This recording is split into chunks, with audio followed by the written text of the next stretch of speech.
Assalamualaikum warahmatullahi wabarakatuh. Perkenalkan, nama saya Sri Widianti. Saya adalah salah satu dosen tetap di Prodi Informatika Sekolah Tinggi Manajemen Informatika dan Komputer Amikom Surakarta. Di sini saya mengampu mata kuliah e-bisnis dan saya juga akan menjelaskan rencana pembelajaran semester atau RPS e-bisnis. E-bisnis di sini adalah mata kuliah wajib di semester 6. Bobot SKS-nya adalah 3 SKS, pertemuannya ada 14 kali pertemuan, kemudian nanti juga di akhir perkuliahan ada final project, kelompok membuat proposal bisnis. Deskripsi dari mata kuliah ini adalah memberikan pemahaman mengenai konsep dan praktik bisnis digital, termasuk di dalamnya model-model transaksi e-bisnis, manajemen infrastruktur e-bisnis, teknologi pendukung e-bisnis, aspek keamanan dan regulasi, kemudian menganalisis dan merancang solusi e-bisnis menggunakan pendekatan berbasis teknologi yang relevan dan sesuai dengan kebutuhan. Adapun materi dari e-bisnis, yang pertama adalah konsep dasar e-bisnis, model transaksi e-bisnis, arsitektur teknologi e-bisnis.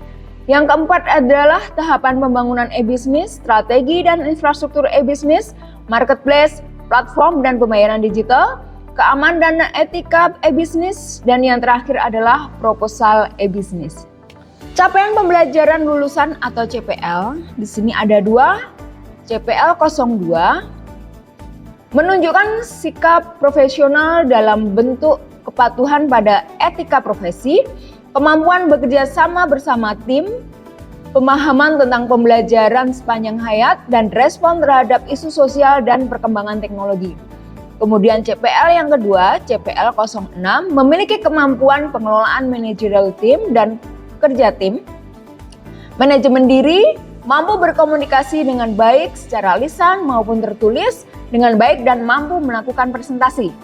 Kemudian capaian pembelajaran mata kuliah atau CPMK. Di sini ada 6. CPMK 1 mampu menjelaskan konsep dasar e-bisnis dan dapat membedakan dengan e-commerce. Yang kedua, mahasiswa mampu menganalisis model transaksi e-bisnis serta dampak transformasi digital pada bisnis. Kemudian mampu menunjukkan sikap profesional dan etika digital serta pentingnya pembelajaran. Mahasiswa mampu bekerja sama dalam tim untuk merancang proyek bisnis. Kemudian mahasiswa mampu menyusun laporan dan menyampaikan hasil dari proyek e-bisnis berupa presentasi. Kemudian mahasiswa mampu mengelola peran dalam tim, menyelesaikan tugas e-bisnis secara kolaboratif dan komunikatif. Berikutnya adalah metode pembelajaran dalam e-bisnis. Di sini yang pertama ada ceramah. Jadi ceramah itu menyampaikan teori untuk pengantar materi. Kemudian ada diskusi. Diskusi ini melatih keterampilan berpikir kritis dan berkolaborasi. Mahasiswa berdiskusi dalam tim mengenai studi kasus e-bisnis. Kemudian studi kasus. Studi kasus mahasiswa menganalisis bisnis digital. Ya, di sini tujuannya adalah membangun pemahaman analitis terhadap model e-bisnis. Kemudian berikutnya ada simulasi dan game digital. Jadi menggunakan simulasi seperti game, kemudian atau game bisnis lain untuk belajar pengambilan keputusan dalam e-bisnis. Berikutnya ada final project. Final project di sini mahasiswa membuat project e-bisnis secara sederhana. Kemudian ada presentasi, mahasiswa memaparkan tugas dan laporan final project-nya. Kemudian ada kolaborasi tim, diskusi bersama kelompok menyusun laporan. Kemudian ada bimbingan, konsultasi bersama dosen dalam diskusi tugas di kelas. Kemudian berikutnya ada tugas dan penilaian. Di sini ada analisis model transaksi e-bisnis. Jadi mahasiswa diminta untuk membuat perbandingan, tabel perbandingan model transaksi e-bisnis. Kemudian ada tugas menganalisis dan menggunakan strategi bisnis. Kemudian berikutnya adalah presentasi dari studi kasus yang diberikan. Kemudian proposal bisnis, di sini mahasiswa membuat proposal bisnis lengkap dengan target pasarnya, kemudian strategi e-bisnis, kemudian bagaimana solusinya. Kemudian yang terakhir adalah presentasi dari proyek akhir. Jadi mahasiswa mempresentasikan hasil dari proyek akhir e-bisnis. Kemudian untuk sistem penilaian, kehadiran 10%, tugas atau responsi atau kuis 20%, kemudian UTS 30% dan UAS 40%. Jadi begitu untuk pemaparan RPS. Oke teman-teman, kita mulai aja pelajaran mata kuliah kita e-bisnis. Sebelumnya, Assalamualaikum warahmatullahi wabarakatuh. Waalaikumsalam warahmatullahi wabarakatuh. Masih semangat? Masih ya. Sudah pada makan? Sarapan sudah? Belum ada yang sudah gitu ya. Tetapi kita harus tetap semangat ya, habis ini kita makan. Oke. Yuk, sebelum kita mulai mata kuliah kita berdoa dulu sesuai dengan agama kita masing-masing. Oke, berdoa mulai. Berdoa selesai. Oke, ya kita refresh lagi. Ini pertemuan kita yang kedua ya. Minggu lalu kita sudah membahas tentang pendahuluan dari e-bisnis ya. Jadi pengertiannya apa dan seterusnya gitu. Sebelumnya ya, materi hari ini adalah model transaksi e-bisnis ya. Jadi itu model transaksi e-bisnis ya. Sebelumnya saya jelaskan dulu untuk capaian mata kuliah kita ya, pastinya menjelaskan tentang klasifikasi model e-bisnis itu seperti apa. Kemudian menganalisis penerapan model transaksi ya. Nanti ada studi kasus juga kita ya belajar. Kemudian bagaimana merancang solusi e-bisnis berbasis model transaksi yang sesuai. Jadi nanti teman-teman itu kalau membuat suatu usaha ya, itu harus disesuaikan model transaksinya itu apa. Nah, itu nanti ya ada tip and triknya di sini. Kemudian di sini nanti untuk capaiannya ya, capaian lulusannya ya. Jadi nanti harapannya apa ini? Mahasiswa itu mampu memahami prinsip dan konsep dari e-bisnis ya. Kalian kemarin masih ingat perbedaan e-bisnis dengan e-commerce ya. Kemudian di sini nanti ya pasti keterkaitannya dengan model transaksi, menjelaskan konsep dari model transaksi. Ada B2B, B2C, C2C dan seterusnya. Kemudian menganalisis kebutuhan dan solusi teknologi. Jadi kalau kita mau membuat sesuatu itu memang harus dianalisis dulu. Analisis kebutuhannya itu apa saja. Begitu. Kemudian nanti juga menerapkan konsep model bisnis digital. Nah, itu nanti kita bikin mini skenario begitu dengan model transaksi yang sudah kita tentukan. Ya. Kemudian bekerja sama dan berkomunikasi dalam tim. Nah, ini makanya hari ini kita adakan simulasi, dibuat kelompok masing-masing sesuai yang sudah dibentuk minggu lalu. Gitu ya. Oke, ini ya. Jadi untuk capaiannya seperti ini supaya kalian bisa membandingkan model e-bisnis untuk kasus-kasus bisnis tertentu gitu. Kemudian berikutnya tujuan dari pembelajaran ini ya pastinya bisa menjelaskan model transaksi. Kalian harus tahu ini model transaksinya seperti apa ya. Kemudian bisa mengidentifikasi karakteristik, kemudian kelebihan dan kelemahan masing-masing itu bagaimana setiap model transaksi ya. Kemudian juga menganalisis platform digital. Mungkin teman-teman suka nih ya yang suka berbelanja online ya. Nah, ya itu ini ya, tim orange, tim hijau mungkin ya. Ya, kemudian bisa membandingkan model transaksi berdasarkan jenis bisnisnya. Ya, kalian membuat startup, oke. Itu nanti termasuk dalam model transaksi apa? Begitu. UMKM, ya. Gitu ya. Jadi suatu saat nanti bisa dibuat seperti itu. Nah, selanjutnya kita mereview dulu nih, ya. Mereview dulu. E-bisnis itu kemarin apa? Ya. Jadi itu adalah aktivitas bisnis yang dilakukan secara digital. Gitu ya. Paham ya? Kemudian yang pastinya kalau e-bisnis itu memanfaatkan apa? Ya pasti jaringan komputer, ada internet, intranet, kemudian ada extranet gitu ya. Nah, kemudian kalau e-commerce, ayo siapa yang bisa menjawab e-commerce itu apa? Electronic commerce. E-commerce itu platformnya nggak? Iya, apa? Iya, ini keterangannya apa? Pengertiannya adalah jual beli secara online. Nah itu ya, jadi bisa ya dibedakan antara e-business dengan e-commerce. Iya, oke. Kemudian berikutnya adalah mengapa sih kita mau belajar modal transaksi? Ya, modal transaksi itu sangat penting sekali ya. Jadi di sini menentukan siapa yang bertransaksi, tujuanmu membuat usaha itu nanti transaksinya untuk siapa, kayak gitu ya. Kemudian bagaimana strateginya, platform teknologinya itu bagaimana? Ya, kemudian di sini nanti juga penting sekali dalam merancang model bisnis digital. Nah, ini seperti final project kita akan membuat apa kemarin membuat suatu proposal bisnis, ya. Nah, itu. Oke. Nah, macam-macamnya model transaksi bisnis itu apa saja? Ada business to consumer, B2C, ada business to business, B2B, ada consumer to consumer, C2C, business to government, B2G ya. Kemudian ada government to citizen, G2C. Kemudian ada customer to business, C2B. Nah, tergantung yang mana ya? Ya. Oke, yang pertama dulu ada B2C ya, business to consumer ya. Jadi di sini nanti ini sering kita temui nih. B2C ini sering banget kita temui ya. Jadi konsumen seperti ini ya pasti membeli produk secara langsung ya dari platform lah ya atau kalian buka webnya begitu. Nah di sini nanti inovasi terbarunya apa? Pasti ada voice commerce ya, pasti rekomendasi dari AI. Ya itu juga bisa. Kalian tidak harus ngetik ya kayak gitu, cukup menyuarakan gitu.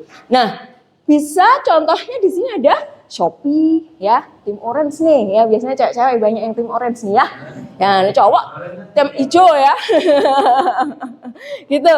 Nah, jadi seperti itu. Netflix itu juga masuk B2C ya. Kalian kan sering nih berlangganan ya. Nah, oke. Kemudian berikutnya ada B2B, transaksi antar perusahaan ya. Jadi melibatkan transaksi antar perusahaan. Gitu, ya. Nah, jadi misalkan ada integrasi sistem, kemudian pembelian dalam jumlah besar, begitu. Itu B2B. Ya. Kemudian C2C. Nah, konsumen menjual ke konsumen lain.